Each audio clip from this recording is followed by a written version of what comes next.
What's up, guys? It's me, Jeremy, and today I want to address a concept that I actually hear people constantly complaining about. What to do when your teammates are completely stupid. Okay, no, I'm not talking about if they're just feeding or making a few mistakes. I'm talking about when they play absolutely terribly, refuse to listen and communicate, and otherwise ignore all of your efforts to carry them, pretty much just short of going AFK. Now, I've already addressed how to deal with ragers in a previous video though, so I won't be going over that.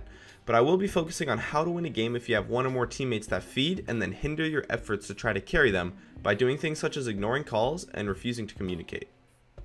Before I get into any of this, I must mention that I strongly encourage duo queuing in ranked play. It really just reduces the amount of trolls by a ridiculous amount, and it makes it a lot easier to carry. If anything, you just know that the person that you duo queued with is going to listen to you. But of course, this video is not about duo queuing, it's about carrying your horrible teammates that you have no clue how they ended up in their division. The first thing to note is that to have a good chance of winning, it is absolutely crucial that you win your lane. If you can't win your lane, try to win someone else's lane. It becomes pretty much impossible to carry when the score is like 2-20, but if the score is like 8-15 and you're 4-0 or better, you can create a lot of opportunities for both yourself and your team. This also creates a dynamic where it's much harder to solo carry when you are playing bot lane, because your lane unfortunately relies on another player, but you just have to play the best you can.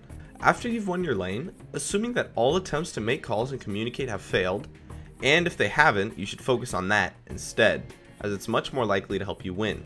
But when you're totally out of luck, and even though this doesn't happen nearly as often as people say it does, especially if you duo queue, it still does happen. Solo carrying is of course different for each role. If you can split push, I definitely recommend doing that, as it's an amazing way to generate pressure. Split pushing is probably the best way to carry by yourself. You do need to be extremely aware of your team though, so that they don't fight 4v5, or if they do, you can at least get multiple towers or an inhibitor. Just make sure that you're able to escape every single gank when your opponents come for you, meaning that you have to buy wards. If you're a duo queue, you can roam together and try to make plays with the two, or hopefully more than two of you if your team decides to follow you. If you win your lanes, you can likely 2v3 some people as well, as long as you're aware of everyone's strengths. If you can't split push, and this is kind of mainly for supports, but also applies to other roles as well, one thing you can do is buy a ton of wards and constantly ward every area on the map.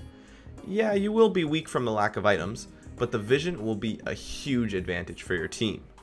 Throughout this, it's important that you at the very least try to communicate with your team, and do not rage at them. Pings can often be a good way to communicate with people who don't listen, and maybe sometime through the game they will start to listen to your calls.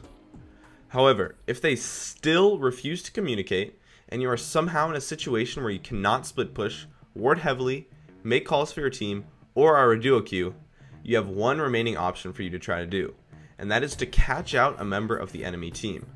This isn't always possible, but you could start an amazing fight if you land that clutch Darius hook or Tark stun or whatever onto your opponent's 9-0-80 carry to insta-give them.